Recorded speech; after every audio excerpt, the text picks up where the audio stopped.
There's a question people ask in hospital waiting rooms, at funerals, in the car after the phone call that changed everything. Most people are too afraid to say it out loud because it feels like a betrayal to even think it, but it's there. If God is real and God is good, why did he let this happen? Maybe you've asked it. Maybe you're asking it right now. And a video isn't going to fix what you're carrying. But here's what most people don't know. There's an entire book of the Bible written about exactly this question. One man, the worst suffering imaginable, and a face-to-face confrontation with God about it. It's one of the oldest pieces of writing we have. And the way it answers the question of suffering is so strange, so unexpected, that people have argued about it for 3,000 years. Now, let's actually read it. The book opens by making sure you can't use the easy explanation. It tells you, twice, that Job was blameless and upright. He feared God and shunned evil.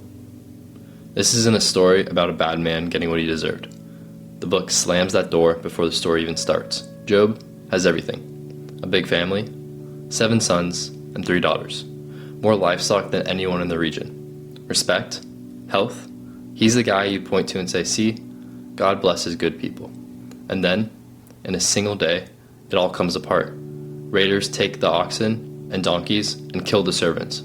Fire kills the sheep, more raiders take the camels, and then the worst news a parent can hear. A windstorm collapses the house where all 10 of his children were eating together. And they're gone, all of them, in one afternoon. Sit with that for a second. Not the theology of it, the weight of it. Everything he loved, gone before sundown. And here's Job's response. He tears his robe, he shaves his head, he falls to the ground, he grieves like his body is coming apart, and then says, naked I came from my mother's womb, and naked I will depart. The Lord gave, and the Lord has taken away.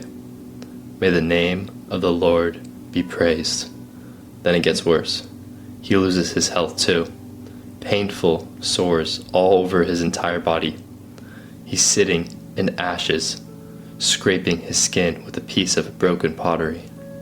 His own wife looks at him and says, are you still holding on to your integrity? Curse God and die. And Job answers, shall we accept good from God and not trouble? Now, here's where the book does something almost no one notices. Before all of this happens, it pulls back the curtain and shows you, the reader, something Job himself never finds out. There's a scene in the heavens. God points to Job and basically says, have you considered my servant, Job? There's no one like him. And Satan pushes back with a question that is really the engine of the whole book. He says, sure, Job worships you, but look at everything you've given him. Does Job fear God for nothing? Take it all away and watch. He'll curse you to your face. Stop and feel how sharp that question is. Satan isn't really attacking Job. He's attacking whether love for God can be real at all. Do you love God, or do you just love what God gives you? Would you still worship him with empty hands? In your everyday life, are you only going to God when you need something, when something goes wrong? Or are you a devout Christian praying to him nightly? Take a moment to reflect on your relationship with God today. And that's what's actually being tested.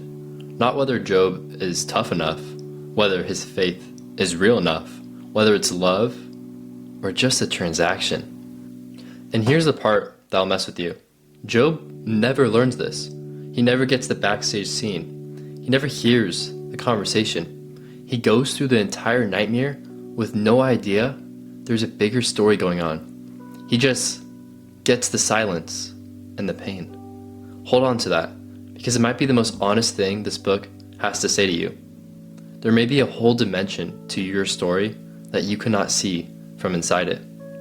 And the Bible shows you this pattern more than once. Think of Joseph, generations earlier, sold into slavery by his own brothers, thrown in prison for a crime he didn't commit, forgotten for years. From inside that pit, it looked like pure abandonment. But standing on the far side of it, he could turn to the brothers who wrecked his life and say, "You intended to harm me, but God intended it for good, to accomplish what is now being done, the saving of many lives." Joseph got to see the other side of the tapestry. Most of the time, we don't. At least not yet. Job never did in the middle of it. But the book is quietly insisting the other side is there. So, Job is sitting in the ashes, and 3 friends show up. The first thing they do is actually the best thing they do. They see him from a distance, they barely recognize him, and they sit down on the ground next to him, and they don't say a word. For 7 days, they just grieve with him. If the book ended there, they'd be heroes. Sometimes, presence is the whole gift. But then, they open their mouths, and what comes out is the most natural, most common, most wrong explanation of suffering there is. It goes like this: God is just. God blesses good people and punishes bad people. You, Job, are suffering horribly. Therefore, you must have done something to deserve it. Just admit it. Confess. Get right with God, and he'll turn it around. It sounds so reasonable. Sounds almost biblical. But people still say it today. Maybe someone said it to you. Everything happens for a reason. God's teaching you a lesson. If you just had more faith. This is called retribution theology. The idea that your circumstances are a scoreboard of your righteousness. Blessed means good. Suffering means guilty. Now here's why this matters so much. Centuries later, Jesus ran into the exact same theology, and he just shut it down. His disciples saw a man who'd been blind from birth and asked, "Rabbi, who sinned, this man or his parents, that he was born blind?" Same assumption as Job's friends. Somebody must have earned this. And Jesus answered, "Neither this man nor his parents sinned, but this happens so that the works of God might be displayed in him." John 9:3. Jesus flatly rejected the scoreboard. Not every hardship is a punishment. Sometimes it's just the very place God is about to show up. So when someone hands you the tidy formula, or in that voice in your own head whispers, "You must have done something to deserve this," understand, you are not hearing the heart of God. You're hearing Job's friends, and you're hearing the exact thing Jesus himself corrected. And notice what the book of Job is doing, because it's easy to miss. For chapter after chapter, the friends make the tidy argument, and the book is setting them up. Because at the very end, God is going to turn these men and say, "They got it. Wrong. Flat wrong. Keep that in your back pocket." Here's what surprised me most the first time I really read Job. Job does not take it quietly. He doesn't say, "Well, God's ways are higher than mine," and goes about his day. Job argues. He protests. He insists over and over that he is innocent, that this is not fair, and that he has done nothing to earn this. He says things about God that would make most church people deeply uncomfortable. He accuses God of attacking him. He demands a hearing like a man who wants to take God to court. He says, "I will speak out in the anguish of my spirit. I will complain in the bitterness of my soul." Job 7:11. God never once tells him to stop.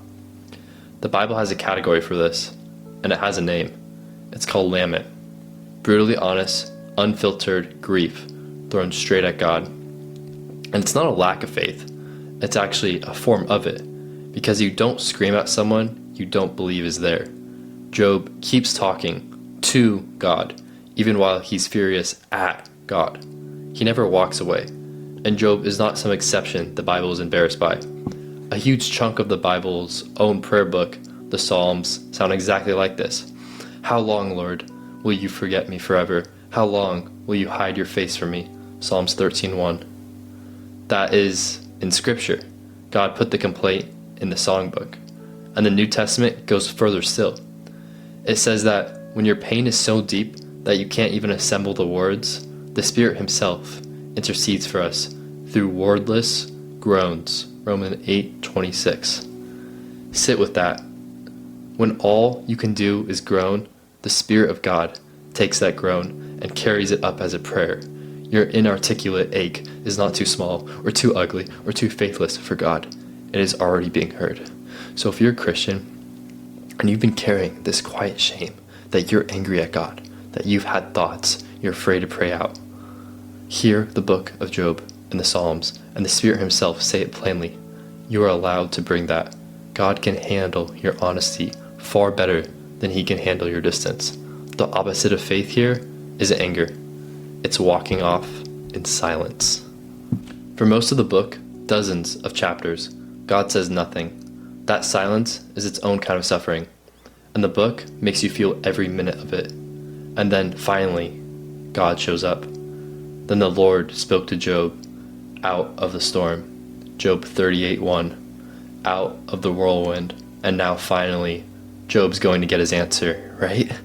The courtroom hearing, the explanation, the reason. Except that's not what happens.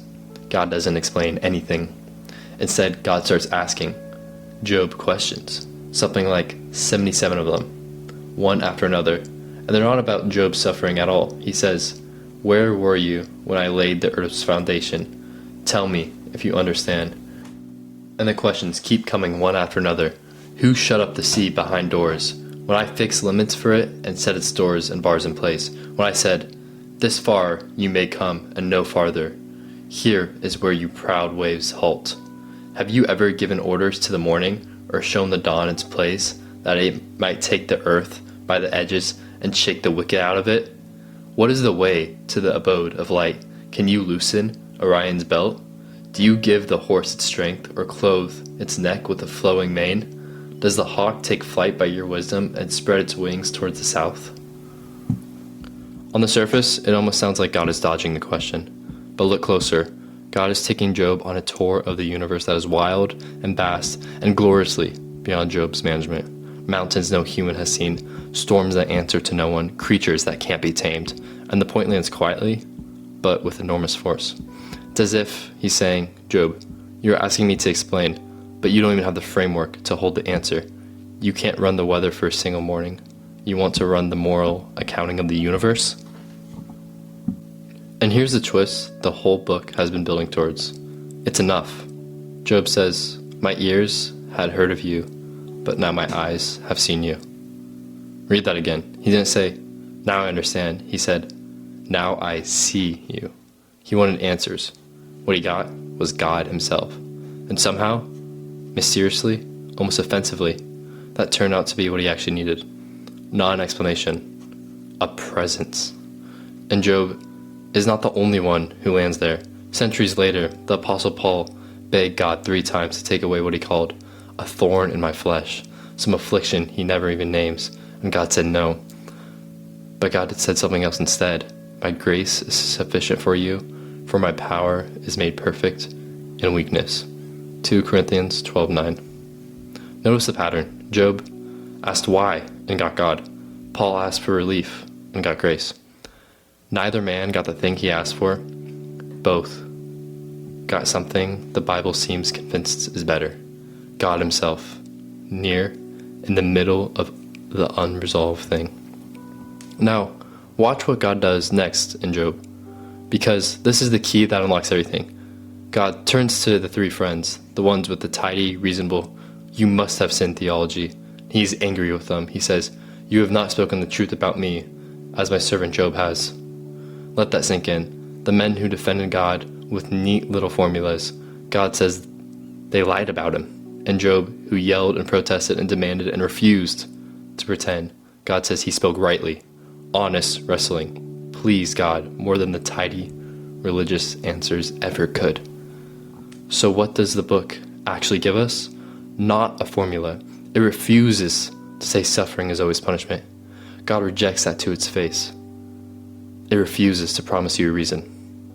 But it holds 3 things out, like a hand in the dark. 1, your pain is not proof that you're guilty.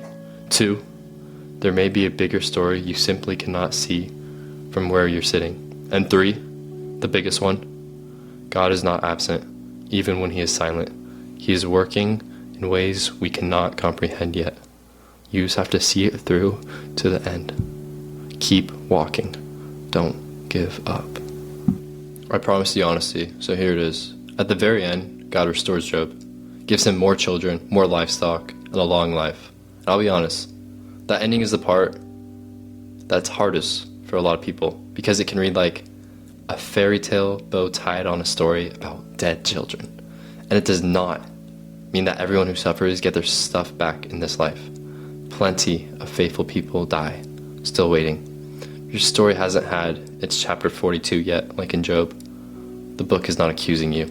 10 new children doesn't erase 10 graves. The book lets that stay true. Here's how the New Testament itself looks back on all of this. James points straight to Job and writes, "You have heard of Job's perseverance and have seen what the Lord finally brought about.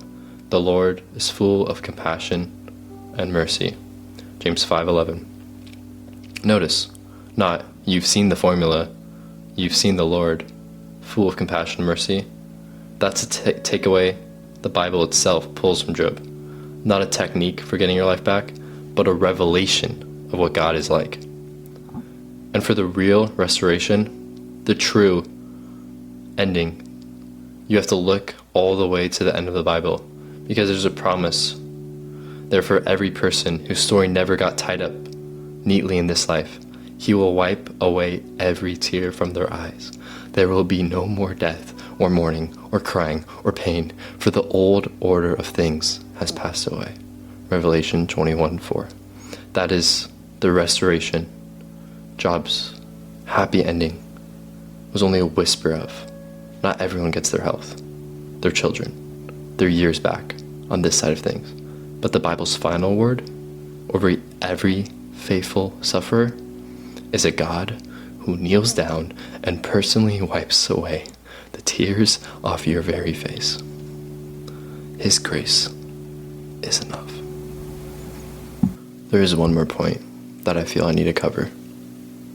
It's for those of us reading this on the other side of the cross.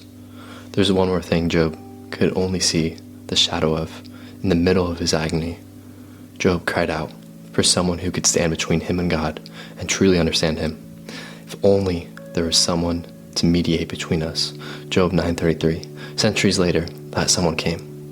Jesus. And when Jesus was dying, abandoned in agony, he asked God the exact same question this whole book is about. My God, why have you forsaken me?" And here's something most people miss. In that moment, Jesus was quoting a psalm. Those exact words open Psalm 22, one of those raw laments we just talked about. Even in his darkest second, Jesus reached for Scripture's own language of anguish. He didn't suffer behind a fake smile. He lamented out loud in the words God had already put in the Bible. Think about that. The one question Job never got answered, God himself asked out loud from the inside of human suffering. That's the Christian claim at its core. Not that God explains our pain from a safe distance, but that God climbed down into it and went up on that cross and died, knowing full well what was coming for him. He died the most brutal death you can imagine, just so you could have a chance, just a chance, to be with him for eternity. That's the God that Christians believe in. The whole point behind this story is to let you know that you're not alone in this. So when you're screaming out to God, kneeling on your bed, praying, begging, pleading for God to heal what you're in, and you hear nothing but silence, just know he's there listening, working in ways you cannot understand. Do not give up. Keep walking. Keep searching. Keep believing. Keep trusting. If this reached you somewhere tender today, if you're in the ashes right now, just let me know in the comments that you're here. Just with a simple word saying, "Here, I am not giving up. I'm here waiting for God. I'm sticking it out, waiting patiently, faithfully for him." If you guys want more of the Bible walkthrough, honestly like this, subscribe. I'm here every week. I post daily on Shorts for the questions, for the days. The answers are slow in coming. Thank you.